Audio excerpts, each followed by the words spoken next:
Hello, this is Ankit Reddy. Welcome to the .NET course from educators.com, world's best online training tutorial for the leading technologies. In this video, we'll discuss on polymorphism in C#.NET. What is a polymorphism? A poly means one name. Polymorphism means one name, many forms. Polymorphism means one object behaving as a multiple forms. One function behaves in different forms. In other words, many forms of a single object is called polymorphism. Many forms of a single object is called polymorphism. So there is two types of polymorphism. One is the one which I have written here, static polymorphism. Static polymorphism, and another name is also there, compile time polymorphism. You can understand why I am calling this compile time polymorphism in a bit. Or method overloading. With an example I am taking, you can easily understand why these names comes for this polymorphism, compile time and method overloading, and also called early binding. For the dynamic polymorphism,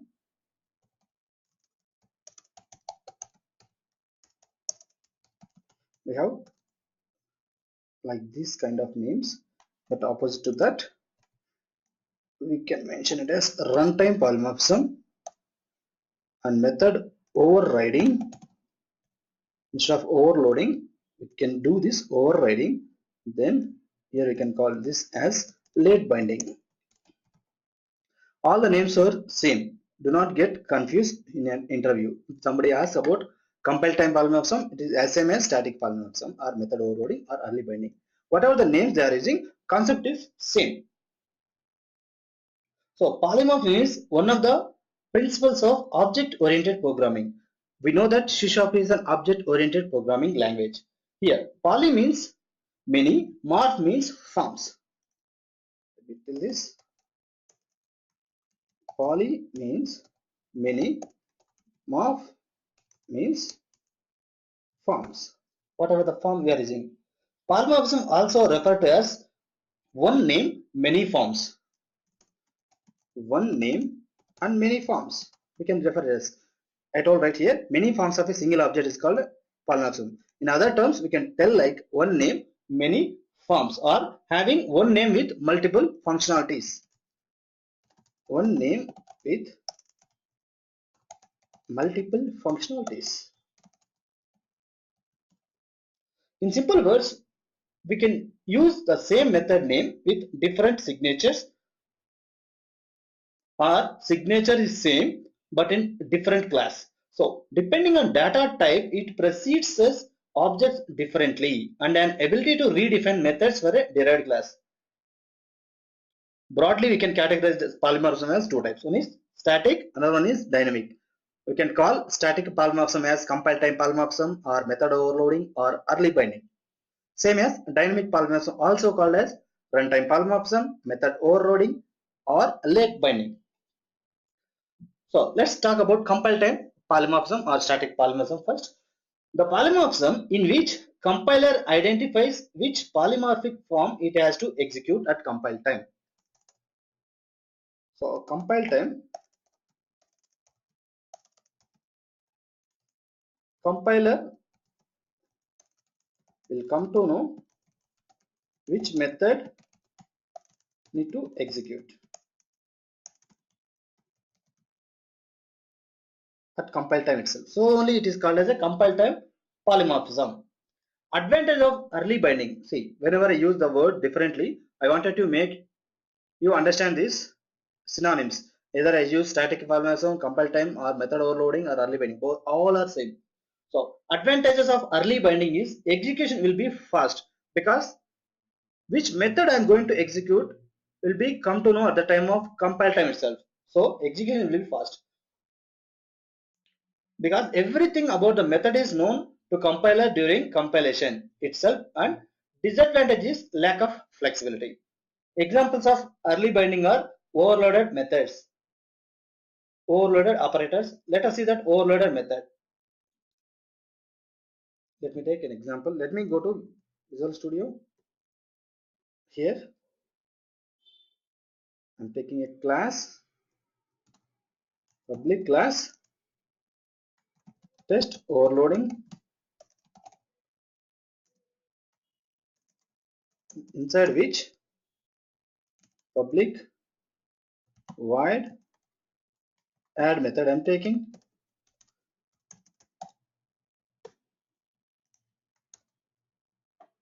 and inside which let me take integer a1 comma integer a2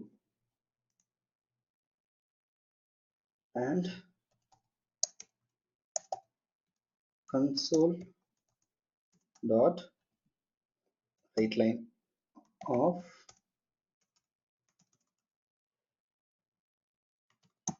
adding two integers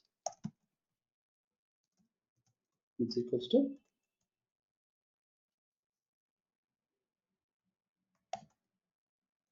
a1 plus a2.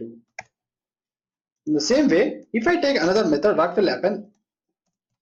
This time, instead of taking integer, I am taking strings here. String, let me take s1, string, here let me take s2. So adding two strings. Here let me take s1, here take s2. So the method name is same, but we are overloading the functionality by by providing this parameters as different. Here it is integer type. Here it is I'm taking string type. Not only have this string type, you can have integer types, but if you have different number of parameters, again this will be another method. It will become like this. So method overloading concept is like you can have same method name but different number of data types or different data types. Here same data types but the difference is more number of data types. Here same data type but number of parameters are more. This is called method overloading. This is example for static polymorphism. Static polymorphism can be achieved via method overloading. Remember that. Compile time polymorphism can be achieved via method overloading. Remember this. Now let me create an object for this. Obj is equals to new obj. See here, when I click dot here, period here, I am only seeing only one method. We are not seeing three methods, but still you can see the difference in when you open the parentheses. You can see here one of three. Here first one is int a1 a2, the next one is string s1 s2, the next one is int a1 a2 a3. You can choose whatever you wanted to execute. If you pass integers, that will take to the method which is having integers alone. This will come. And if the same lines, if I have passed some a and then b, so that it will choose this method. Let me show you that by practically by creating this debugger point. Now line by line execution is always F10. Now if you want to go to the method, particular method where it is written, go with F11. See here, it is matching with that method where it is having integer variables declared in this method. So this is happening at the time of compilation only. We will come to know. That is called compile time polymorphism. See here, when I open the parenthesis, you should be abide either first, second or third. So here only the compiler is making that which method I am going to call with this one. So execution will be fast with this compile time polymorphism. That's what my point to tell you that. And again, if somebody asks you how do you achieve method overloading, method, I mean not how do you achieve compile time polymorphism? We can achieve compile time polymorphism via method overloading. How do we do method overloading? Is maybe the same name for method but different parameters or different number of parameters or different return type. One more thing also there, let me add. So maybe this is same, still we can have the same number of parameters, same data type, but we can have return type will be different. So here you need to display like return keyword. Whenever you use the data type, you should use return keyword here. Return something integer only, because here you mentioned integer, right? So like this. Otherwise you can have like this, return a1 plus a2, like this. So remember that what is a method overloading is same method name but different data types passed and different number of data types passed and number of parameters are different or return type is different. These are the conditions for method overloading. Remember that if somebody asks how do you achieve method, I mean compile time polymorphism, you tell them that via method overloading we can achieve this compile time polymorphism.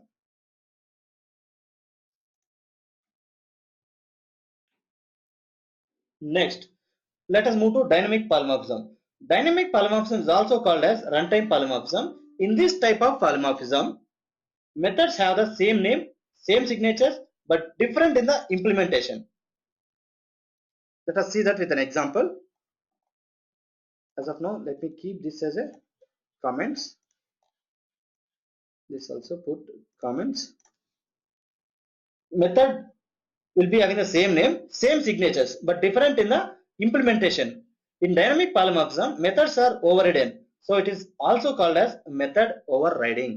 So somebody asks, how do you achieve runtime polymorphism? If somebody asks in an interview, please change this one. Runtime polymorphism can be achieved using method overriding. So that is the reason I have given here method overriding. Why we call early binding, you understand, right? Because which method I need to call at the compile time only it will be knowing. So only we call early binding. This is called late binding. Till execution, you don't know which method you are going to call. So only we call it as a late binding. And at the runtime we will come know, right? So only we call it as a runtime polymorphism. Let me take an example for this as well.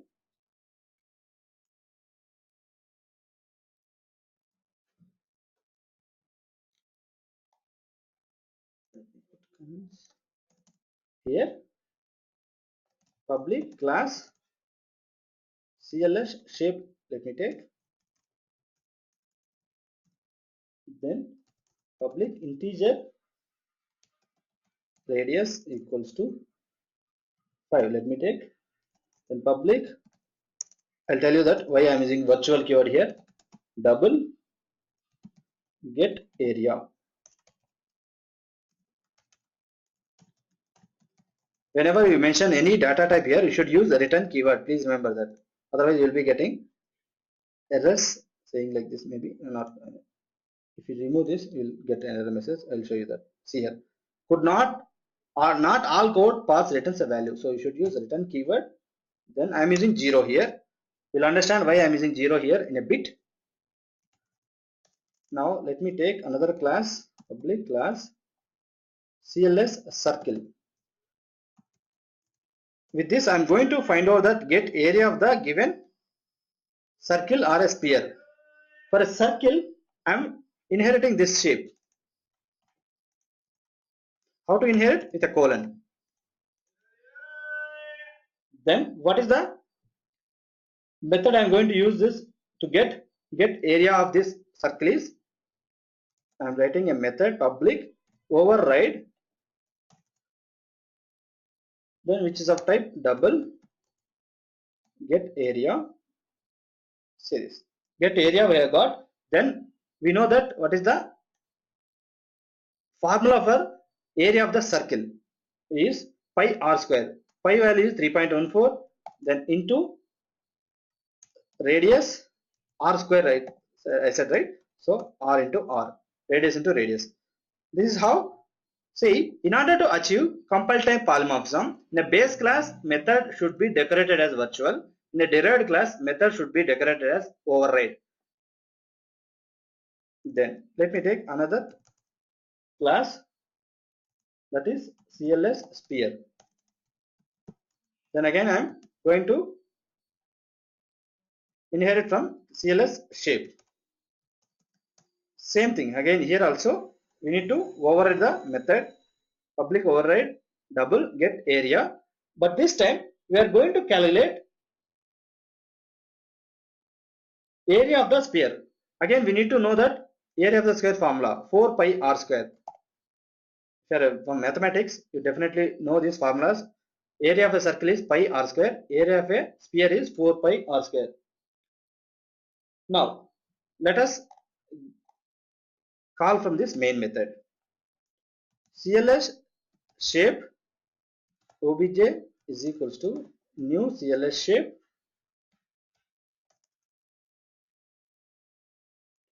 Now, instead of going that, anyhow we have inheritor, right? So we can use this one. Typecasting, upper typecasting called as. Then CLS shape obj.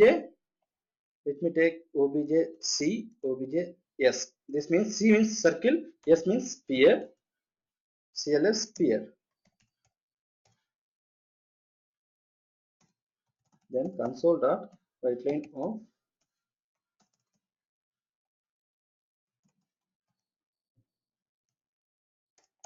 radius of a circle is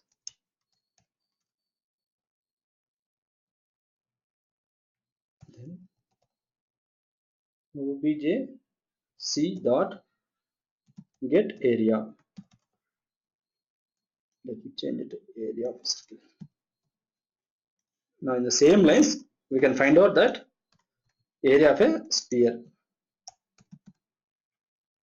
Obj, yes it is. That's it. In order to see the output on a console, please use this read key. Otherwise, output will come and go.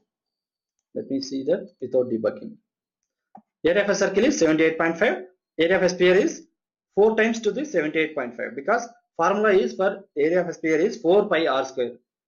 For area of a circle formula is pi r square. Pi value is 3.14. So this is how we can see that polymorphism concept. One is static polymorphism, another one is dynamic polymorphism. Static polymorphism is achieved by method overloading, whereas runtime polymorphism is achieved by method overriding. Static polymorphism uses the concept of compile time binding or early binding, whereas dynamic polymorphism uses the concept of runtime binding. To implement static polymorphism, inheritance is not necessary. Static polymorphism is not going to use inheritance, whereas to implement dynamic polymorphism we need inheritance concept like here. Generally, when a programmer want to extend existing feature on a software, method overloading is used, and a programmer uses a method overriding when he wants to provide different implementation for the different scenarios. Understand? Whenever you wanted to extend the functionality, we'll use this method overloading. Whenever you wanted to implement the same method name in a different scenarios, we'll use method overriding. So that's indirectly applies to dynamic polymorphism and static polymorphism. Thank you for watching this session. We'll meet again for the next session.